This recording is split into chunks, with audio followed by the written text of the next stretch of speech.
Yes, nongeye kuguha ikaze ukomeje gukurikirana amakuru ndetse n'ibiganiro Kaida TV igenda ibagezaho. Nizere ko umeze neza aho uri hose hatandukanye, kandi subscribe dukomeze tubane mu makuru atandukanye. Niba wakunze iki kiganiro ndetse dukomeze tubane no mu yandi makuru atandukanye agenda avugwa hirya no hino. Nitwa Mr Donner.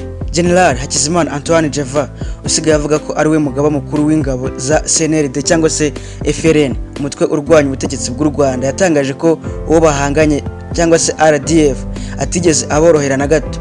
Jeva yakomeze avuga ko RDF yise umwanzi wa FRN yabashije kubatangatanga hose kugera nubwo agera imbere muri FRN, byatumye ibikorwa bya CNRD cyangwa se FRN byanga operasiyo za gisirikare n'ibikorwa bya politike biradindira. Yongeyeho ko icyo bari gukora muri iyi minsi ari ukugerageza kongera kwiyubaka no gusubiza ibintu ku murongo kugira ngo barebe uko bakongera guhangana na RDF muri uyu mwaka wa 2023. Yagize ati, muri CNRD cyangwa se FRN umwanzi wacu ari we RDF ntiyatworoheye na gato. Ntibyari byoroshye kuko umwanzi yari yaradutangatanze impande zose kugera naho agera imbere muri twe agamije kudusenya. Niyo mpamvu ibikorwa bya CNRD bimaze igihe byaradindi. Gusa muri iyi minsi twatangiye gusubiza ibintu ku murongo no kongera kwiyubaka bundi bushya kuko umwanzi wacu yari yaradushegeshe. General Jeva atangaje ibi mu gihe umutwe wa CNRD cyangwa se FRN wamaze gucikamo ibice bibiri kubera kurwanira ubuyobozi hagati ya Lieutenant General Habimana Hamada wahoze ari umugaba mukuru w'ingabo za FRN ndetse na General Hakizimana Antoine Jeva wahoze akuriye operasiyo za gisirikare muri uyu mutwe.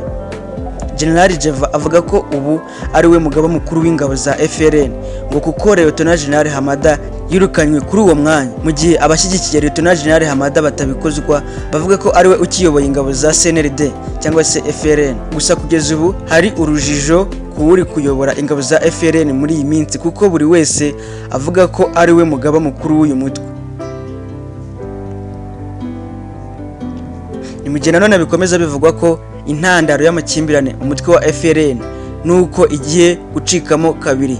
N'umuhengeri wo gusenyuka mu mutwe wa FRN ubu uragenda ugera ku rundi rwego nyuma yaho abayobozi bakuru b'uyu mutwe ari bo Lieutenant General Habimana Hamada umugaba mukuru wa FRN ndetse na General Major Hakizimana Antoine Jeva bakomeje kurebana ayingwe no guhangana.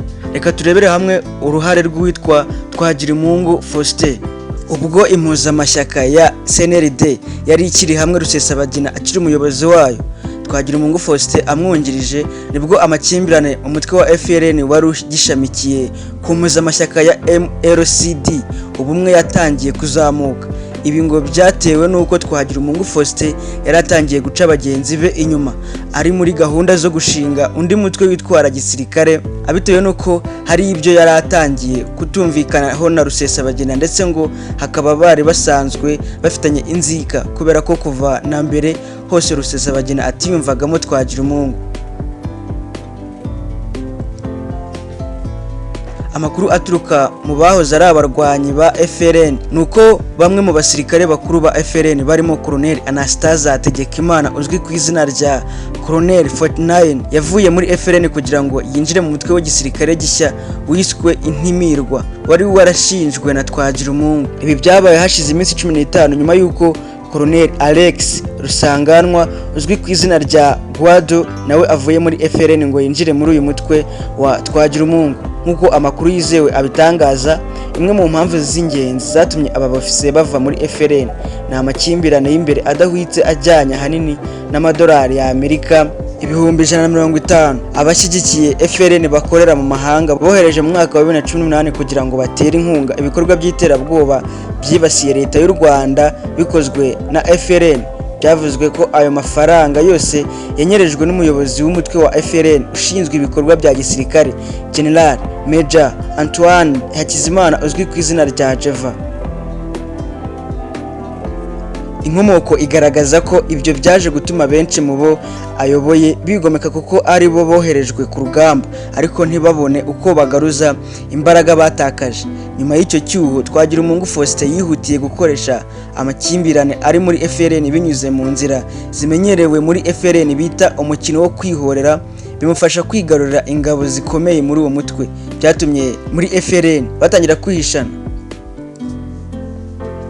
Mu kiganiro cyanyuze kuri radio Ubwiyunge ya CNRD Ubwiyunge hacishijwemo imbwirwaruhame igamije kumvikanisha abambari b'umutwe wa CNRD cyangwa se FRN ko amakimbirane yari hagati ya General Hakizimana Antoine Jeva ndetse na Colonel Rusanganwa Alex yarangiye. Nyamara hashize igihe kitari gito uyu mu Colonel yishwe akubiswe ifuni na General Hakizimana Antoine Jeva. Abatangabuhamya barimo uwahoze akuriye ubutasi muri uyu mutwe wa CNRD cyangwa se FRN harimo Colonel Kanyoni yabwiye igitangazamakuru ko ijwi yumvise atari iryanya kwigendera Colonel Rusanganwa Gwado, ahubwo we yagize ati nzi neza ijwi rya Colonel Gwado kuko n'umusirikare nayoboye igihe kinini. Undi mutangabuhamya we yahoze afite ipeti rya general wahoze muri FRN akaba barizwa i Lusaka muri Zambia wifuje ko amazina ye atatangazwa yahamirije isoko y'ikinyamakuru avuga ko ijwi yumvise kuri radio Ubwiyunge atari irya Colonel Gwado, ko ahubwo amakuru bafite ari uko uwo musirikare yishwe agahambwa ahitwa muri Rushihe akaba yarazize amakimbirane yari afitanye na General Jeva. Bikaba biri gukorwa na General Jeva kugira ngo asisibiranye urupfu rw'uwo mu Colonel Rusanganwa akaba yarafashwe n'umutwe wa club ya FRN ikuriwe na Lieutenant Colonel Apollinaria ubwo yari mu bukangurambaga bw'umutwe yashinze afatanyije na Twagiramungu Faustin. Afatirwa muri komini Rugombo mu ntara ya Kibitoki ahitwa azanwa mu ishyaka rya Kibira ari naho yaje kwicirwa. Urupfu rwa Colonel Gwado rwaje rukurikirana n'itoroka ry'uwari komando wungirije wa Etat Major General Bemba Bahizi wabarizwaga muri grupamo ya Itombwe, ndetse runateza amakimbirane hagati ya Lieutenant General Hamada na General Major Jev. Bivuga ko hari n'abandi barwanyi benshi ba FRN bishwe na Major General Jeva abaziza ubugambanyi no kuba inyuma ya Lieutenant General Hamada batagicana uwaka. Nyuma y'ifatwa rya Rusesabagana ndetse na Karist Sabimana alias Sankara n'izindi nyeshyamba zitari nke za FRN, ibintu byakomeje kuzamba mu mutwe wa FRN kugeza naho bamwe mu bari basigaye bakomeje kuryana.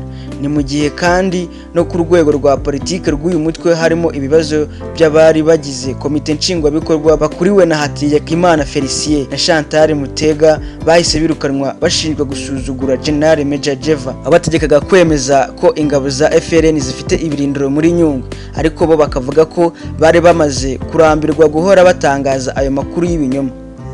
Mu mpera z'ukwezi kwa Mata 2022 Francine Mubyeyi wari umaze igihe ayobora CNRD ubumwe n'umunyamabanga mukuru wungirije Dr Innocent Biruka nabo bahise berekwa umuryango.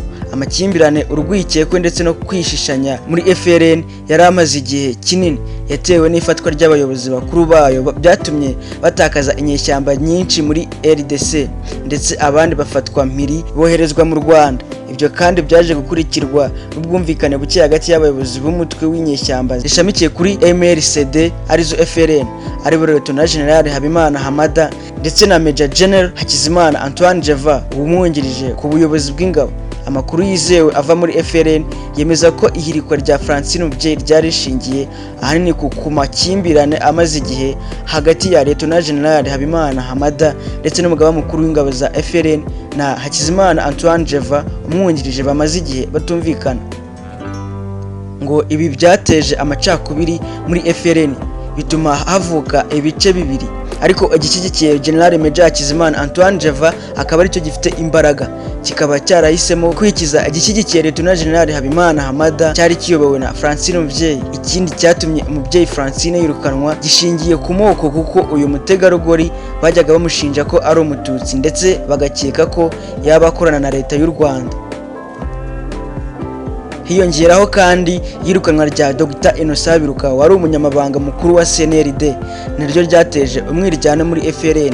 Amakuru aturuka muri uyu mutwe avuga ko Innocent Biruka yaba yaragiye anyereza amafaranga yakiraga agenewe gufasha izi nyeshyamba akayasangira na Lieutenant General Hamada ndetse na Francine Mubyeyi. Ibintu byababazaga cyane General Major Jeva.